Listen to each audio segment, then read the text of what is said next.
अक्सा की आवाज़ चैनल में आपका स्वागत है। हमारी आज की कहानी है सास बहू के बदनाम रिश्ते। मोहित ने घर आकर अपने माता पिता की ऐसी हालत देखी तो उसके होश उड़ गए। उसने किटी पार्टी से लौटी अपनी पत्नी के एक जोरदार थप्पड़ जड़ दिया। तुम्हारी हिम्मत कैसे हुई मेरे मम्मी पापा के साथ ऐसा करने की? यह घर उनके बेटे का है, तुम इसे कोई दहेज में नहीं लेकर आई हो। मोहित ने रेखा के ऊपर चिल्लाते हुए कहा, मुझे लगा था कि कुछ दिनों में तुम मेरे मम्मी पापा को अपने माता पिता की तरह प्यार सम्मान दोगी, क्योंकि हर रिश्ते को समझने में वक्त लगता है।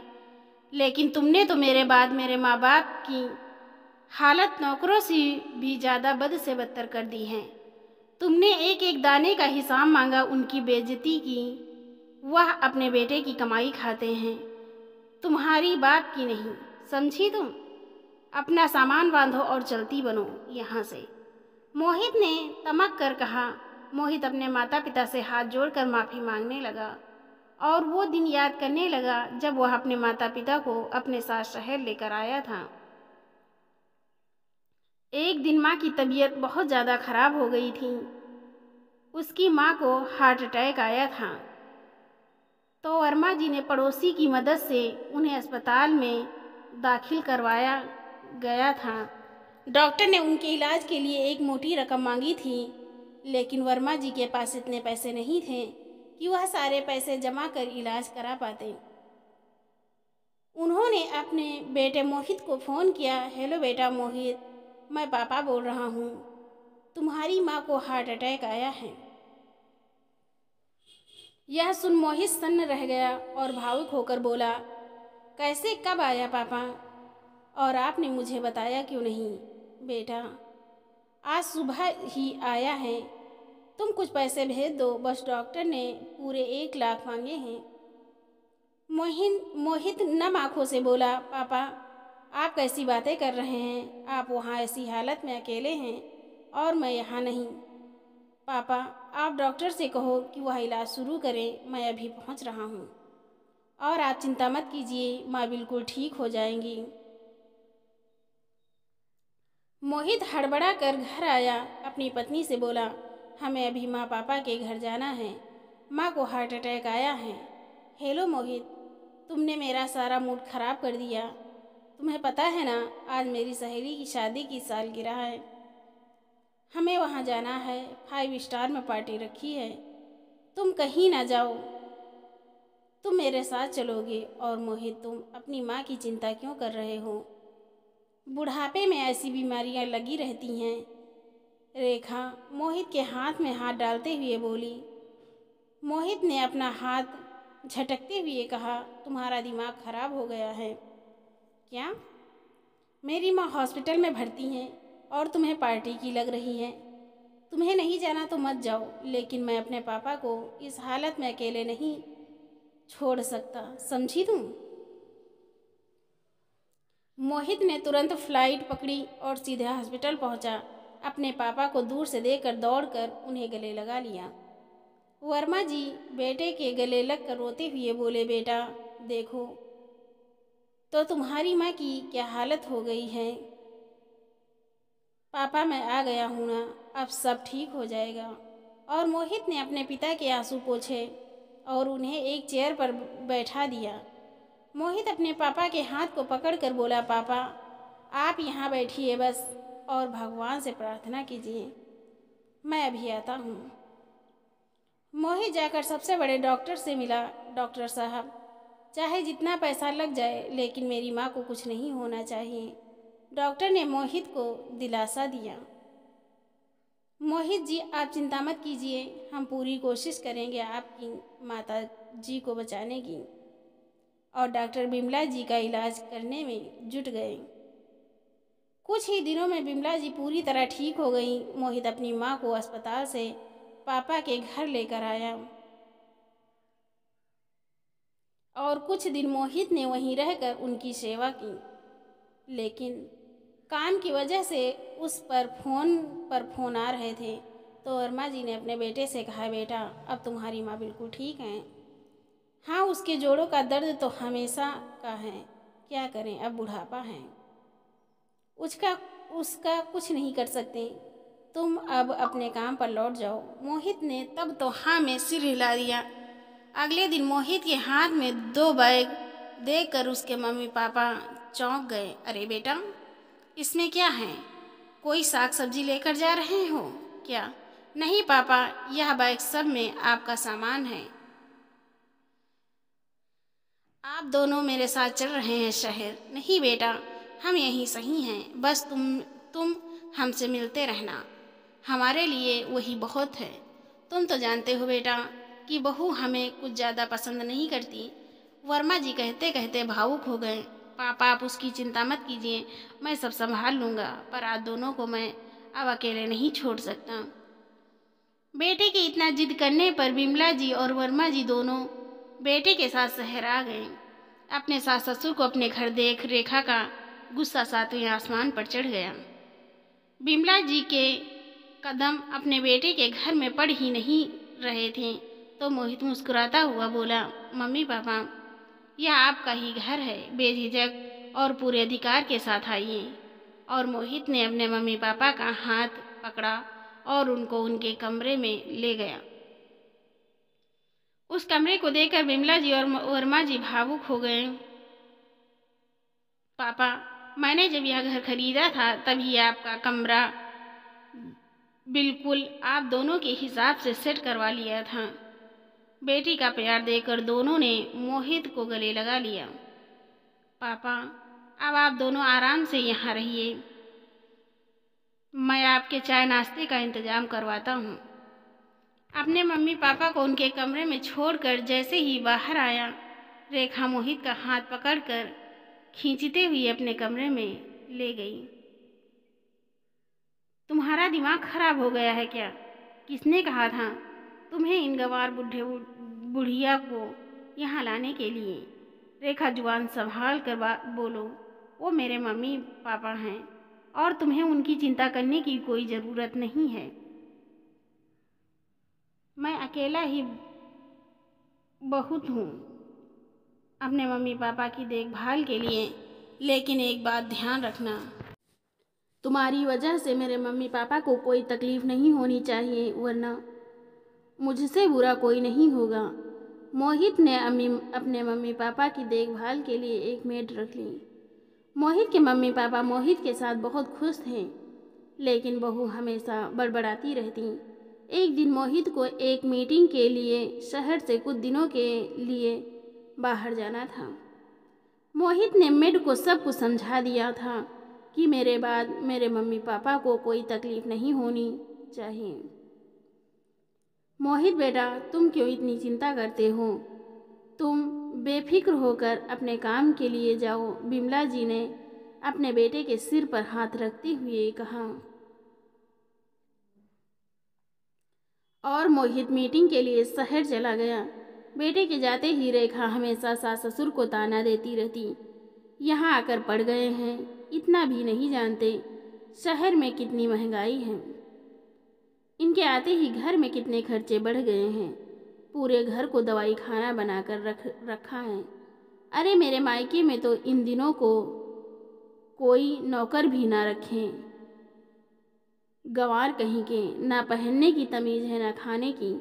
बहू की बातें सुनकर दोनों चुप रह जाते। बहू के घर के नौकर को उनके बेटे के जाते ही उसकी छुट्टी कर दी और उसकी जगह वर्मा जी को काम पर लगा दिया।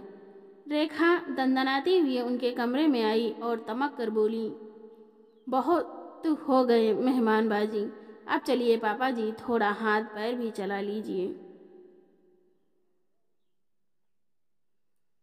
वरना बुढ़ापे में जाम हो गए तो आपको ही तकलीफ होगी। रेखा तमक कर बोली, मम्मी जी, आप थोड़ा रसोई में आकर मेरा हाथ बटाइए।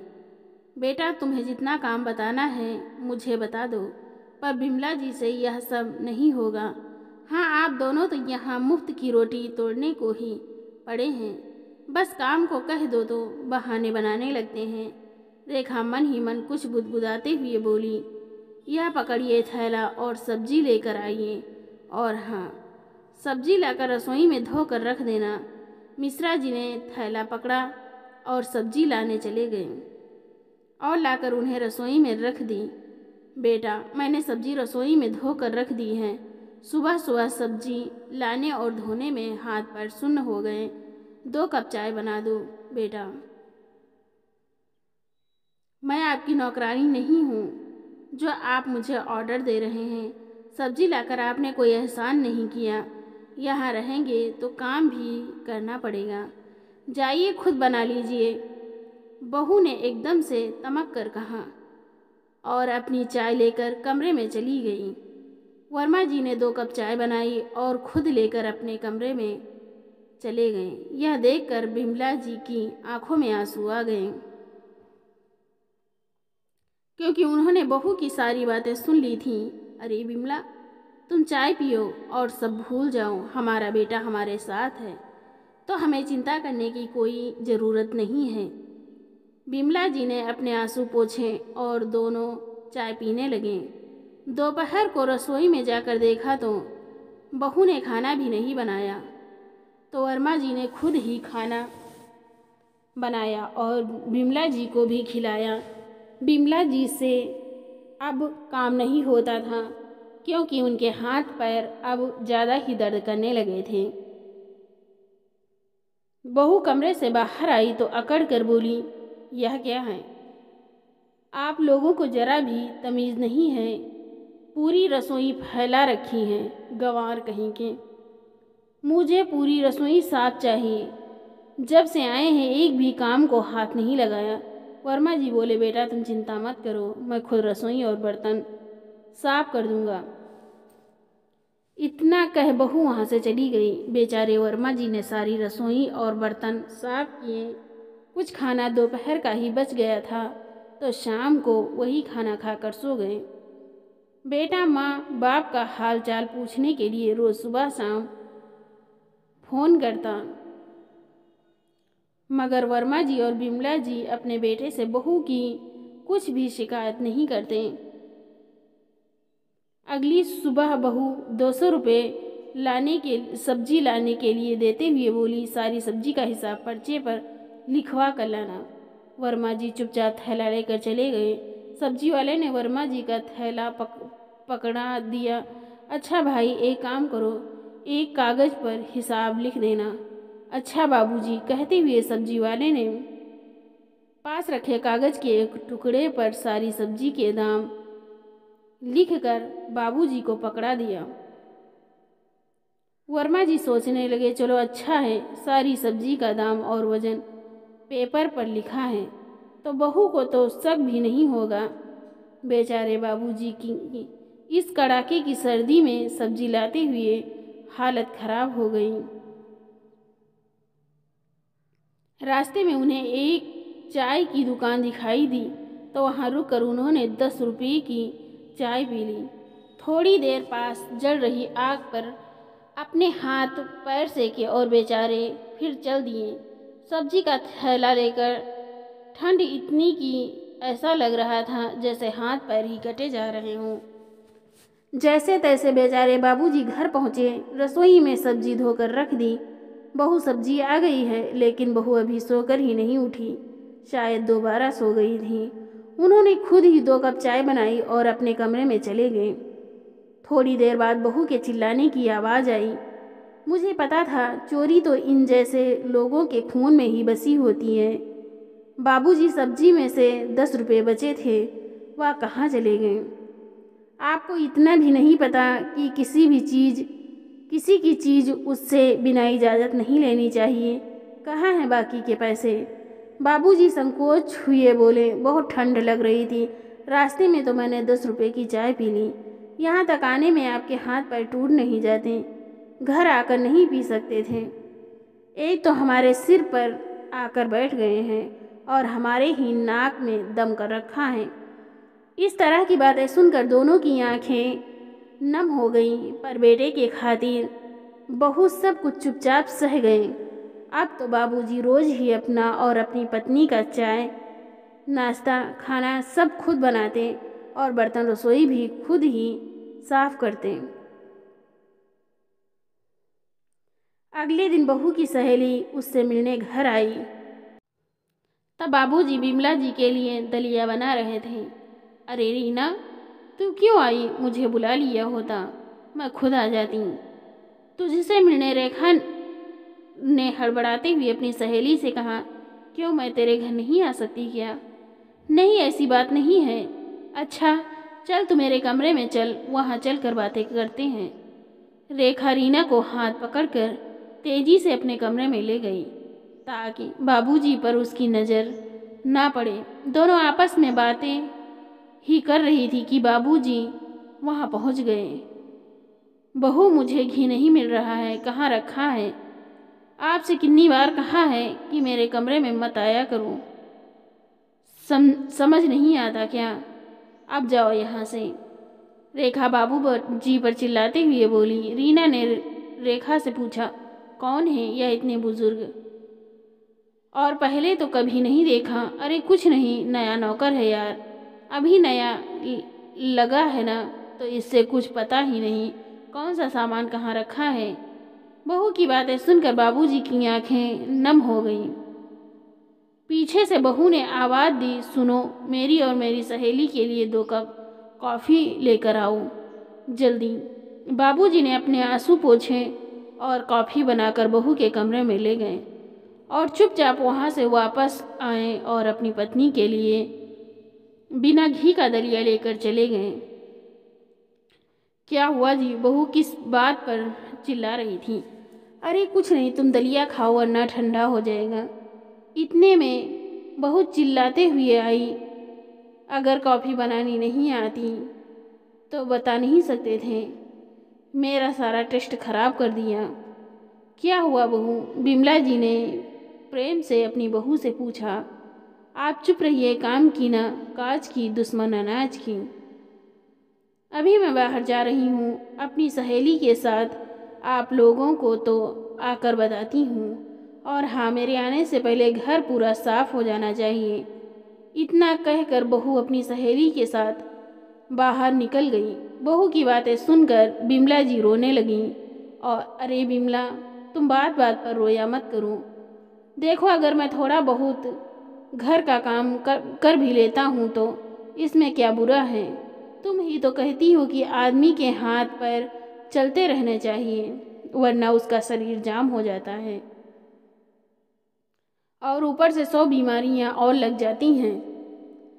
बाबूजी ने बिमला जी के आंसू पोंछे और उन्हें कंबल उड़ाकर आराम करने के लिए बोल दिया और खुद रसोई में बर्तन साफ करने लगे। थोड़ी देर में, मम्मी पापा कहाँ हो आप? देखो, मैं तुम्हारे लिए क्या लाया हूँ। मम्मी पापा के कमरे में मोहित दौड़ कर गया। माँ के पैर छूते हुए बोला, अरे माँ, कैसी हो और आपकी तबीयत कैसी है? बेटे को सामने देख बिमला जी की आंखें भर आईं। माँ देखो तो मैं दिल्ली से आप लोगों के लिए क्या लेकर आया हूँ। आपके लिए नया शॉल, नई जर्सी। और बाबूजी कहाँ हैं? मैं कब से पूछ रहा हूँ, वह कहीं दिख नहीं रहे। बिमला जी ने रोते रोते अपने बेटे को सब बता दिया। यह सुन मोहित के पैरों तले जमीन खिसक गई। रसोई में जाकर देखा तो बाबूजी रसोई में बर्तन साफ कर रहे थे। यह देख मोहित की आंखों में आंसू आ गए। अरे बेटा, तुम कब आए? हाँ बाबूजी, काम जल्दी हो गया था तो बस चला आया। इतने में रेखा घर पहुंच गई थी और मोहित को देखकर उसके होश उड़ गए। अरे मोहित, तुमने तो बोला था कि तुम 2 दिन बाद आओगी, फिर यहाँ कैसे? रेखा जैसे ही मोहित के पास आने लगी, मोहित ने एक जोरदार तमाचा रेखा के गाल पर जड़ दिया। तुम्हारी हिम्मत कैसे हुई मेरे देवता समान माँ बाप के साथ ऐसा करने की? यह घर उनके बेटे का है, तुम इसे कोई दहेज में नहीं लेकर आई थी। मोहित ने रेखा के ऊपर चिल्लाते हुए कहा। मुझे लगा था कि कुछ दिनों में तुम मेरे मम्मी पापा को अपने माता पिता की तरह प्यार और सम्मान दोगी, क्योंकि हर रिश्ते को समझने में एक वक्त लगता है। लेकिन तुमने तो मेरे बाद मेरे माँ बाप की हालत नौकरों से भी ज़्यादा बद से बदतर कर दी।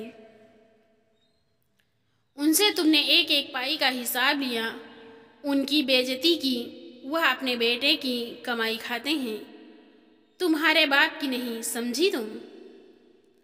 अपना सामान बांधो और निकलो यहाँ से।